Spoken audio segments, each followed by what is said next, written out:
भगवान तो हमारे मन को, भूत को, वर्तमान को, भविष्य सब कुछ जानते हैं, फिर भक्ति की परीक्षा भगवान क्यों लेते हैं? इसका कोई आध्यात्मिक भाव है? हाँ, परीक्षा का तात्पर्य होता है परिपक्व करना। जैसे आप 4 क्लास में पढ़ रहे हैं, मास्टर ने तो आपको पढ़ाया ही, और आपका बौद्धिक स्तर और प्रवीण हो, आप 5 क्लास में पढ़ते हैं। क्लास तभी आप पार कर सकते हैं जब आप प्रश्नों का उत्तर देते।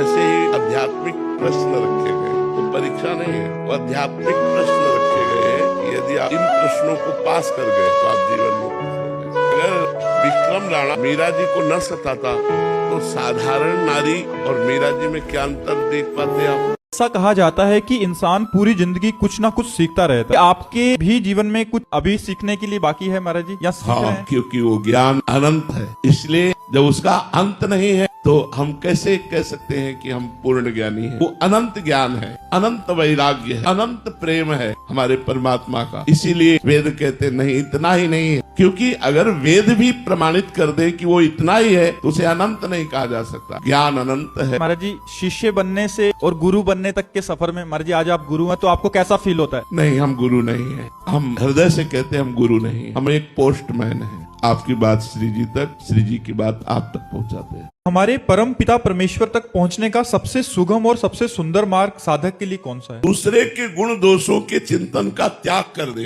और कामना तृष्णा का त्याग कर दे और संत समागम करे और भागवत धर्म का पालन करे, भगवान की कथा सुने, भगवान का नाम जप करे, इससे सर्व सिद्धि हो जाए। चाहे निराकार का साक्षात करना चाहो, चाहे साकार का साक्षात्कार करना चाहो, जो चाहो वो प्राप्त हो जाएगा। इतना जीवन में होना चाहिए। तो जो भजन करोगे वो भगवत प्राप्ति के योग्य आपको बनाता जाएगा। इसलिए सबसे सरल साधन संतों का संग। संतों के संग में जो हमें उपदेश सुनने को मिले उनको आचरणों में उतारे और नाम जप करे तो निश्चित भगवत प्राप्ति हो जाए।